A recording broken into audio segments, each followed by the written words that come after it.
to the root canal terminus do not always lead to successful outcomes because garbage does not want to dent. And garbage does not carry an antibacterial activity. So that's why in the treatment, if you use Garapacha, bacteria will be very happy staying with Garapacha. And you will have biofilm forming on Garapacha base. And Garapacha can be easily contaminated with bacteria. So there's no reason why you have to use Garapacha as a root feeding in second time treatment. And contaminated Garapacha remaining inside or outside the root canal can be a major cause of apical periodontitis, that is called Garapacha central infection. So don't use Garapacha in treatment. I keep telling you this, don't use Garapacha root feedings in the treatment. And apical periodontitis starts with necrotic tissues or infected Garapacha root feeding material left behind after cleaning and shaping of the root canal system in the treatment. So actually, open data shows more than 35% of the root canal space was left untouched by the instrument that you use. And development of hard-to-reach area, such as an instrument, is crucial. So especially look at the shape of the root canal. This is an oval root canal. So if you just use the conventional nickel titanium instrument, you cannot touch this area. You can just clean in a sample. So it's impossible to touch this area. So how could you remove this debris in the treatment? So Garapacha will not take care of the debris that you cannot remove with the nickel titanium instrument. So that's why you need to do surgery to remove this debris. So let me give you an example. So as you can see, Garapacha was extended into the periapical tissues, and you can see the lesion. I was trying to remove the Garapacha fillings, but I ended up separating the Garapacha from the main canal. And the Garapacha was left in the periapical tissues, but the lesion size stayed the same in size. So I have no choice but to do the surgery, and I took it out, and I waited 3 months, 4 months, showing nice periapical healing. So Garapacha was the only cause of the periapical disease, apical periodontitis. So because I did not touch the root, so what I did was to remove the Garapacha filling from the periapical tissues. And also, if you extend Garapacha into the sinus, the maxillary sinus here, and the the fungi will be very happy to see the Garapacha in the maxillary sinus, because when in surgery they remove the extended Garapacha fillings into the sinus, and they found aspergillus found on Garapacha fillings here. Look at them. They are fungi on Garapacha fillings. So this is called maxillary sinus aspergillosis. So Garapacha can be easily contaminated, whether if it's in the periapical tissues or in the maxillary sinus. So why do you have to use the materials that can be easily contaminated? No reason. So how do you remove the Garapacha fillings? I use those instruments. So for example, I use TFRKS. I don't use the TFRKS just for broken removal. I use the TFRKS in every endodontic treatment because I need it. Because it's, as you can see, the tip diameter of the TFRKS is just 0.1 millimeter, and the taper is very small, 2%. So you can sneak into the small spaces such as an isthmus or the spaces in an oval root canal that you can attach with the liquid titanium instrument. So if you have a microscope, you can see the spaces with the necrotic part tissues and also Garbacha fillings. So I can use this ultrasonic tip to remove the fillings and also the necrotic part tissues. And I also use the hand instrument that is called the TFRK GPR. You can see the delta cone at the tip. So I can just use the projection here to press it against the Garbacha fillings or necrotic part tissue and scratch against the root canal wall to remove the debris. So this is what I do every time. So this is TFRK GPR that you find in the kit, TFRK kit. And also I remove the Garbacha chemically after the mechanical removal. So this is the one I use, chloroform. Many people are concerned about carcinogenicity, but it's not, because many people are worried about carcinogenicity or chloroform in human, but it's not proven to be carcinogenic by many studies. So it's okay. Actually, American FDA approved it is okay to use it in dental use. And in addition to that, the use of chloroform during endodontic retreatment significantly reduced E. baccharis, Enterococcus baccharis, is responsible for biofilm formation. You find them in persistent epithelial. So let me also I want to say this to you again, because the reason why I use chloroform is the most effective among the softening Garbacha chemicals like eucalyptus or orange sorbent and Garbacha sorbent, something like that. And it's very cheap. And chloroform vaporizes very quickly. Let me show you a video.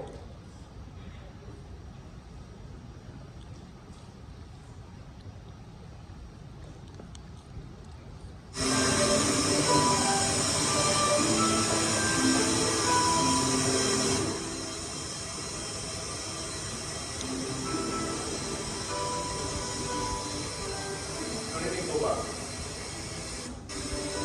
So I'm going to drop a chloroform. You see how quickly it is vaporizing.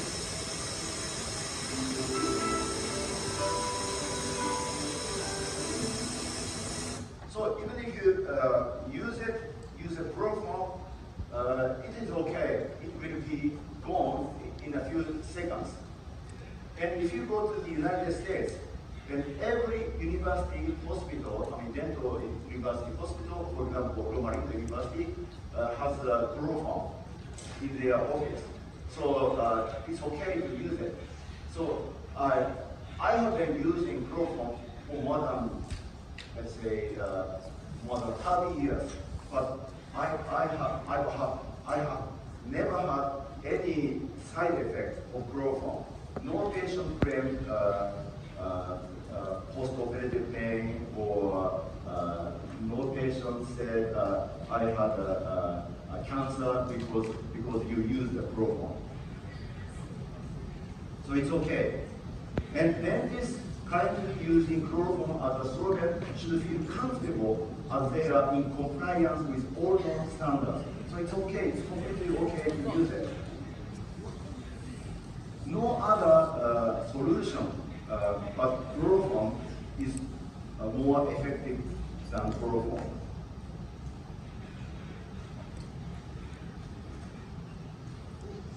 And however, you have to be careful when to use the chloroform. When chloroform is used during early stages of Garbacha removal, more filling material will remain in the canal, and some of it may be extruded beyond the radicular filament. So don't use the chloroform from the beginning, because you will see lots of residue inside the root canal after many minutes. So when you should use, the question is when you should use chloroform. So I did a study on that, but I didn't publish it. But if you have Garapata filling 3 millimeter remaining in the root canal space, then I use chloroform. After 3 minutes, all the Garapata fillings was gone.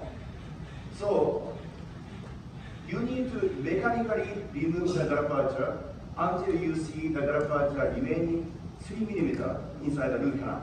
Then it is time to use chloroform. However, if you use chloroform from the beginning, for example, if you have 8 millimeter Garapata fillings, I use the chloroform, then after even 15 minutes after I agitated chloroform with the instrument, you see lots of residue. On the root canal walls, and even I saw extrusion of Garapata, softened Garapata fillings. So it is a total mess. So don't use Garapata from the beginning. So you cannot remove the Garapata at all. So I always use chloroform when I see Garapata remaining 3 millimeters, around 3 millimeters. It can be 2 millimeters, it can be 4 millimeters, but don't use Garapata from the beginning. And how do you remove the Garapata mechanically? This is my recommendation. XP and shaper or rice. In this study, they showed Garapata rice retreatment system, including DR1, XPN, rice, shaper, and finisher. Remove both Garapata and some of the Garapata carrier-based root filling materials. And you see there were only 7% of remaining Garapata fillings in the episode 1/3. So you should use this kind of instrument. In addition to that,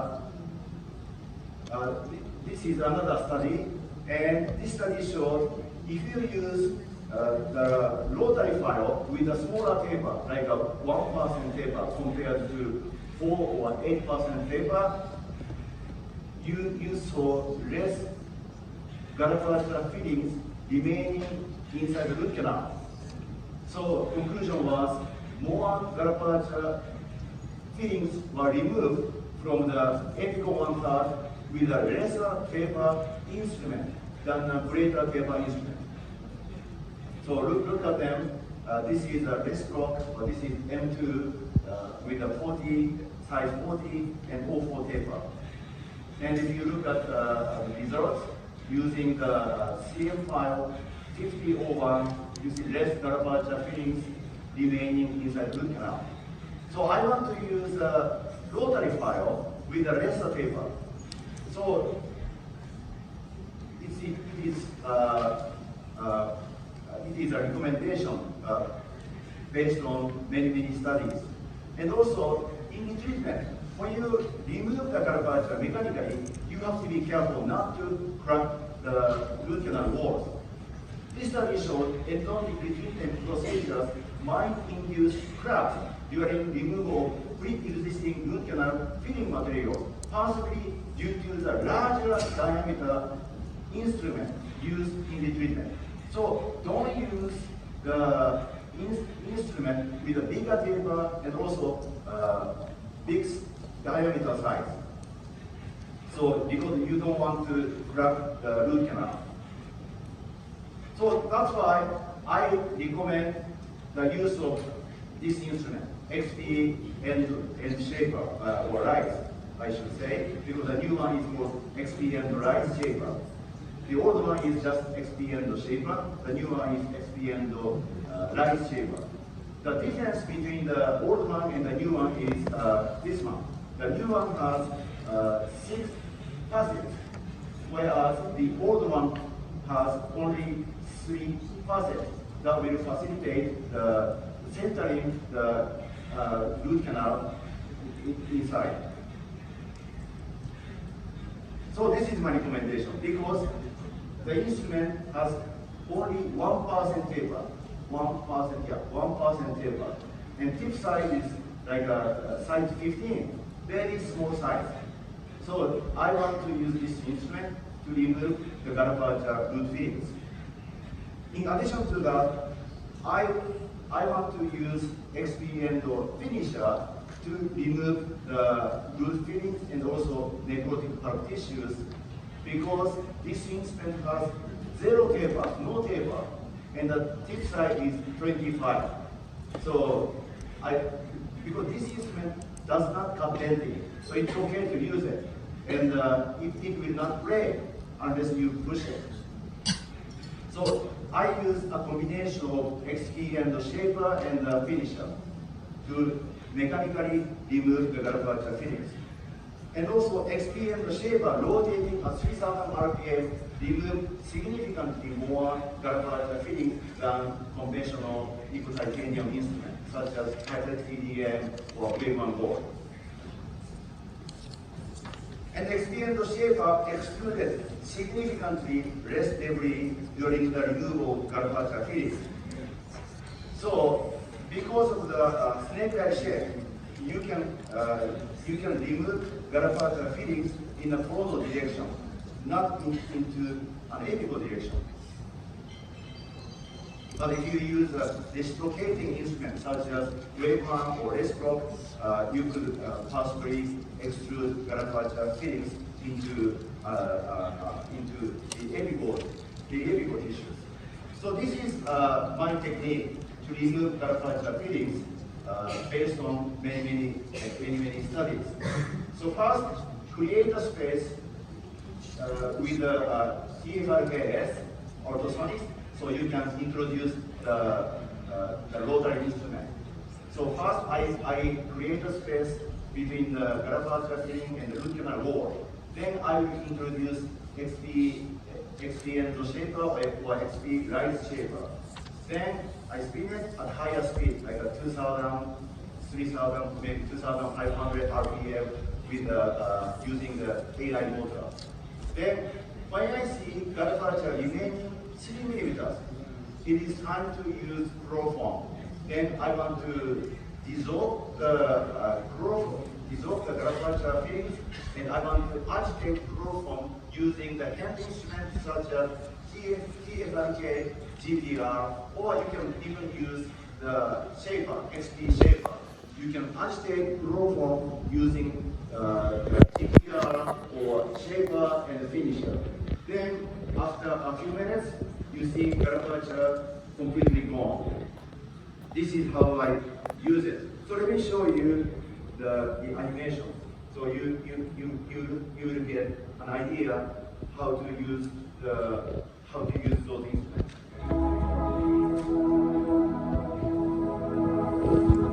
So you can see the GPR from the kit.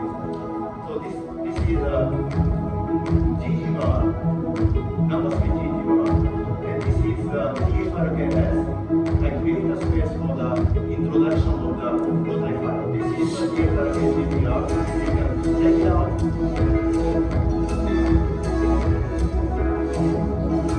And this is the XP and the shaper.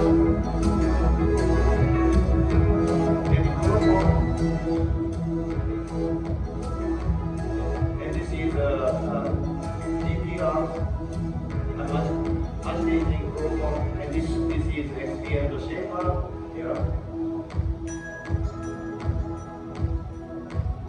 Then here comes finisher. You can remove garbage from the root canal wall. So you can mechanically remove garbage fittings. That's it. So it's very easy, as you can see. You may think it's not easy, but it's easy actually. If you try it, it's easy. Everybody can do this. Because I do this technique every single time. Every single time. So what about the gallbladder extruded into the periodical tissue? There, you may see some cases where you see gallbladder extruded into the periodical tissue. The technique is almost the same. So remove the gallbladder mechanically until you see the gallbladder remaining 3 mm inside the root canal. Then it is time to use chloroform.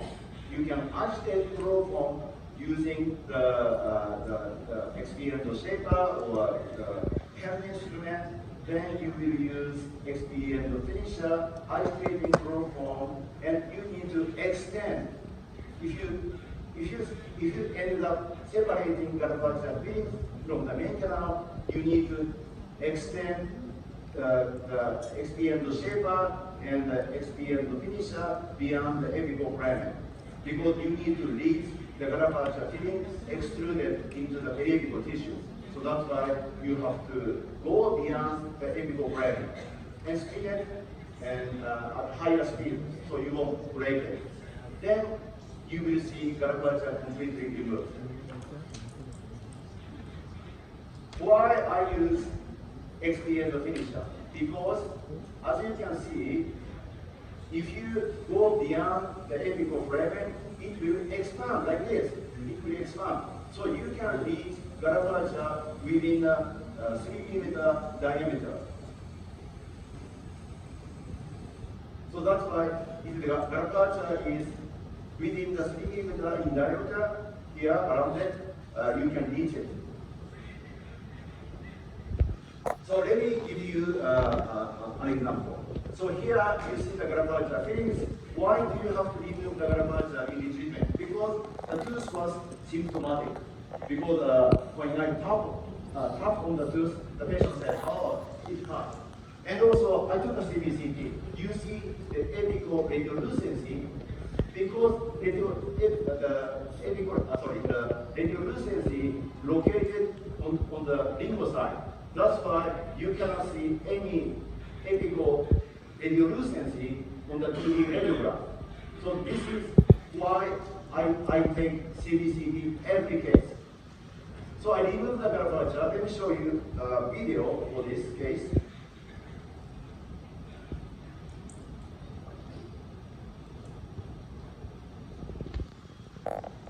So here, this is the reason why I need to remove the gallbladder fillings. You see the reason. Actually, the reason was very, very, very deep. Oh, this is MTF. Okay. Oh, I'm sorry. This is not enough. I don't know why this video is here. I was supposed to show you. Oh, yes. I'm sorry. This one. Sorry.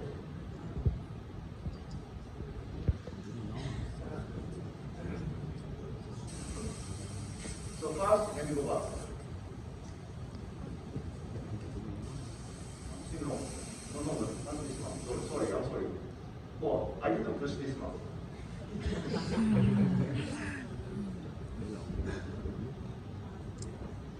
That was MTA Philips. Because this treatment was done in 1 minute. So you see gallbladder fillings. So I will start with the PFRKS, creating a space between the fillings and the root canal wall.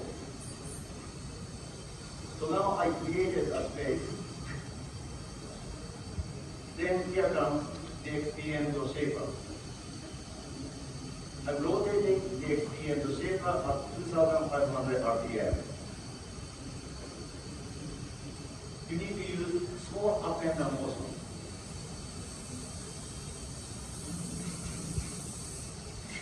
And here comes chloroform, because I saw the gallbladder only 18 apical on top, meaning I see the gallbladder almost 3 mm remaining inside. And here comes TPR. I'm agitating chloroform with the TPR, hand instrument.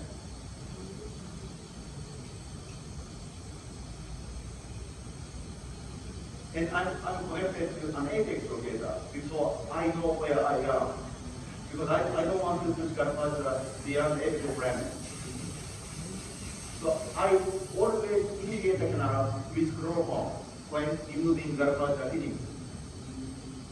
Again, I'm agitating chloroform with GBR. Then I link the root canal with chloroform.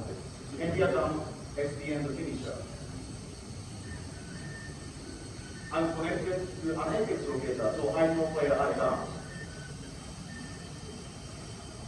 Sometimes it's okay to exclude the XPN finisher because it will not push garbage into the perimeter tissue, but it will push garbage into the chrono direction. So it's speed at 2,500 RPM. By the way, I didn't anesthetize the patient. Even if bleeding, the patient didn't complain about the pain, no pain at all. So this radiograph was taken after I removed garbage fillings. So this is how I remove the garbage fillings every day. But some